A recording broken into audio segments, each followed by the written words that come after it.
है। और आज ही के दिन से वर्षावास का दिन शुरू होता है, इसीलिए बौद्धिस्टों के लिए आज का दिन विशेष महत्व का है। और इसमें मैं एक बात और कहूँगा कि भगवान बुद्ध को सम्राट कहा गया और पूरे जो लेकर के गंधार से लेकर के जो हमारे इतना भी पीछे तक के देश हैं सारे, बर्मा वगैरह, सारों पर उनका राज था। और उनका राज में बारे में जानने, वो धम्म के बारे में भी जानने, बुद्ध धर्म के बारे में भी जानने। अब जो समय संकट का था हमारे बुद्ध धर्म पे, वो खत्म हो चुका। मार्ग तथागत बुद्ध ने भी कहा कि मैं मुक्तिदाता नहीं हूँ, मैं मार्गदाता हूँ, यानी अच्छा रास्ता बताने वाला।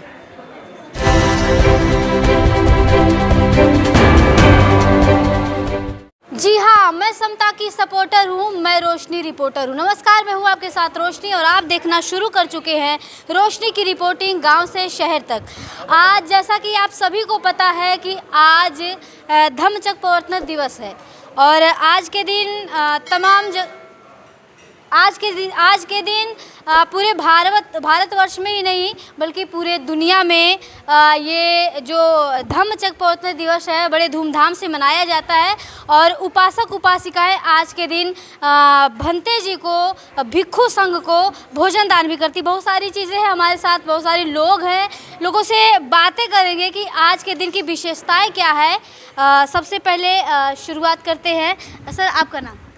मेरा नाम राम सिंह है और मैं इस सिद्धार्थ कल्चरल एसोसिएशन से शुरू से जुड़ा हुआ हूँ और भारतीय बौद्ध महासभा का मेरठ मंडल का अध्यक्ष भी हूँ मैं। आज का दिन विशेष तौर से हम बौद्धिस्टों के लिए बहुत बड़ा महत्व रखता है, क्योंकि आज के दिन भगवान बुद्ध ने जो ज्ञान प्राप्ति के बाद उपदेश दिए थे, अपने 5 साथियों को प्रथम बार सारनाथ में उपदेश दिया था। इसीलिए आज के दिन का बहुत बड़ा महत्व माना जाता है। और आज ही के दिन से वर्षावास का दिन शुरू होता है, इसीलिए बौद्धिस्टों के लिए आज का दिन विशेष महत्व का है। और इसमें मैं एक बात और कहूँगा कि भगवान बुद्ध को गुरुओं का भी गुरु माना गया है, मतलब महागुरु कहा गया है, क्योंकि गुरु शब्द एक ऐसा है, गुरु शब्द का जब विश्लेषण करते हैं तो गुरु 2 शब्दों से बना हुआ, गो और रू। गु का मतलब है अंधकार, रू का मतलब उसको दूर करने वाला, विनाश करने वाला। तो भगवान बुद्ध के मार्ग में जो भी चला है उसका अंधकार दूर हुआ है और उसे ज्ञान की प्राप्ति हुई है और सन्मार्ग पर चला है। कहीं ना कहीं बाबू जी, आज के दिन लोग बुद्ध पूर्णिमा और गुरु पूर्णिमा भी कहते हैं, क्या कहेंगे? रोशनी ऐसा है कि सबसे पहले मैं आपको ये बताऊं कि गु और रू, गुरु और महागुरु, ये कहाँ से शब्द बने? भगवान बुद्ध से पहले कुछ भी नहीं था। भगवान बुद्ध से पहले क्या था? सिर्फ अंधकार में जीवन लोग जी रहे थे और अंधविश्वास, अविद्या में लोग जी रहे थे। जैसे क्या करते थे लोग बाग, जो है अग्नि की पूजा करते थे, वो क्या करते थे, पशु बलि दे दे करके लोगों का कहते थे हम आपको जो है स्वर्ग पहुंचा देंगे, ये कर देंगे। तो इस तरह का ये मोटा मोटा वो था।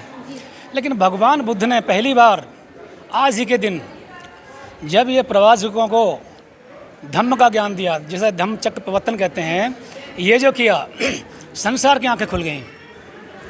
ऐसा धम्म कि जिसको लोग जानते ही नहीं थे बिल्कुल भी कि धम्म होता क्या चीज़ है। उन्होंने बारीक से बारीक विश्लेषण किया और ऐसा विश्लेषण किया कि आज हमारी जो विज्ञान है वो भी वहाँ तक नहीं पहुँच पाई है जो उन्होंने पहले बता दिया। तो इस संसार को रास्ता दिखाने वाले, इस संसार को अंधकार से प्रकाश में ले जाने वाले कौन थे? भगवान बुद्ध थे। तो ये आज का जो दिन है, इसलिए मैं कह रहा हूँ आज का दिन जो है मानव समाज के लिए बहुत महान दिन है। जो सबके संविधान बने पूरे संसार के, वो कहाँ से बने? भगवान बुद्ध के इसी धम्म दिवस जो आज जो है धम्मचक्र प्रवर्तन दिवस जो है, इस दिन जो उन्होंने सबको शिक्षा दी अपने 5 प्रवचकों को, उसी के कारण ये ज्ञान फैला और ऐसा फैला, फिर फैलता रहा, हर देश में चला गया। और हमारा देश तो गुरु इसलिए माना गया क्योंकि भगवान बुद्ध यहाँ पैदा हुए। यहाँ बौद्धों का बहुत बड़ा पूरा देश बौद्ध में था। सम्राट अशोक को जानते हैं कि सम्राट अशोक का कितना बड़ा क्षेत्र था, सम्राट कहा गया। और पूरे जो लेकर के गंधार से लेकर के जो हमारे इतना भी पीछे तक के देश हैं सारे, बर्मा वगैरह, सारों पर उनका राज था। और उनका राज में बुद्ध ऐसा फला फूला बुद्ध धम्म कि पूरे भारत में आज जहाँ खोदोगे धम्म ही धम्म हमारा निकलता है, भगवान बुद्ध के सारे वो निकलते हैं। लेकिन उसके बाद भी नकारा जा रहा है, जैसा कि आपने कहा बुद्ध के अवशेष मिल रहे हैं लेकिन नकारा जा रहा है। कहीं ना कहीं जो बौद्ध रीति है, जो बौद्ध धम्म है, इसको दबाने का कोशिश किया जा रहा है लगातार। देखिए रोशनी, ऐसा है, प्रकृति का नियम है परिवर्तन। हमारे जो बौद्ध लोग थे या हमारे जो भिक्खु लोग थे, उनकी अकर्मण्यता के कारण, हमारे जो उपासक उपासिकाएँ थे जो बुद्ध धर्म को मानते हैं, उनकी आलस्य और उनकी जो अय्यासी के कारण ये धीरे धीरे डाउन होते रहे। और जो विरोधी थे हमारे, जिनको मनुवादी बोलते हैं, उस टाइम पे वो अपना ब्राह्मण लोग जो धर्म चलाते थे, जो पूजा पाठ अग्नि की करते थे, जो इस तरह का अलग उनका एक सिस्टम वो हावी होते चले गए। उन्होंने अपनी गलतियां भगवान बुद्ध के ज्ञान से सुधारी। जैसे वो पहले गाय का मांस खाते थे, लेकिन जब भगवान बुद्ध ने इसका विश्लेषण किया अहिंसा का, तो उन्होंने गाय का मांस छोड़ करके वो तो शुद्ध होते चले गए और हमारे लोग फंसते चले गए। हमको अंधकार की तरफ लेते गए और वो प्रकाश की तरफ आते चले गए। और आज हम इतने अंधकार में चले गए हैं कि उनका मुकाबला नहीं कर पा रहे हैं। आज सारी शिक्षाओं को वो अपना बना रहे हैं, जबकि आप रियल में ढूंढोगे, तथ्य में जाओगे, इतिहास में, मुझ जैसे जानकार है हम तो कभी नहीं मान सकते, हमें अंधकार में बना के दिखाएं। तो जो शिक्षित है, जैसे बाबा साहब थे, बाबा साहब कहते हैं शिक्षा होनी अलग चीज़ है, MA BA LL PhD होनी अलग चीज़ है, लेकिन विद्यावान होना अलग चीज़ है। विद्यावान का मतलब है सम्यक दृष्टि। सम्यक दृष्टि नहीं है हम लोगों में, इसलिए हमारा सब कुछ छीन लिया उन्होंने। जैसा कि मैंने सर से बाबूजी से सवाल कर लिया कि धम्म को कहीं ना कहीं दबाने की बात की जाए, आज आप धम्म को, बौद्ध धम्म को कहाँ देखते हैं? ऐसा है कि बौद्ध धर्म को जो बीच में लुप्त हो गया था, तो बाबा साहब ने फिर से हम सबको उजागर किया और लुप्त नहीं हो रहा है, अब जागृति हो रही है। सब लोग धीरे धीरे, पहले हमारे यहाँ अंधकार था, हमारे लोगों में शिक्षा नहीं थी।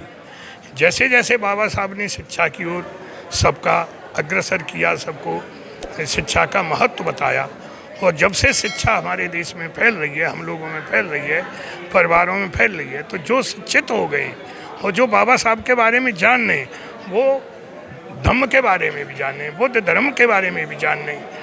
अब जो समय संकट का था हमारे बुद्ध धर्म पे, वो ख़त्म हो चुका है। कैसे कह सकते हैं कि ख़त्म हो चुका है? ऐसा है ना कि आप देखिए, आप से 20 साल पहले जाइए, आप देखिए, यहाँ भी नोएडा कब से बसा है, लेकिन कोई बुद्ध विहार तो नहीं था। लेकिन अब बुद्ध विहार है नोएडा में, एक ही नहीं, कई हैं। तो इसको तो आप जागृति आज के दिन आप क्या कहना चाहेंगे? मैं जगरोशनी बौद्ध। आज के दिन भिक्षुओं का संदेश होता है और आज ही के दिन तथागत बुद्ध ने वर्षावास शुरू किया था। और हमारे बौद्ध धर्म में ये कोई धर्म नहीं है, धम्म है, यानी अच्छा रास्ता अपनाने का मार्ग। तथागत बुद्ध ने भी कहा कि मैं मुक्तिदाता नहीं हूँ, मैं मार्गदाता हूँ, यानी अच्छा रास्ता बताने वाला।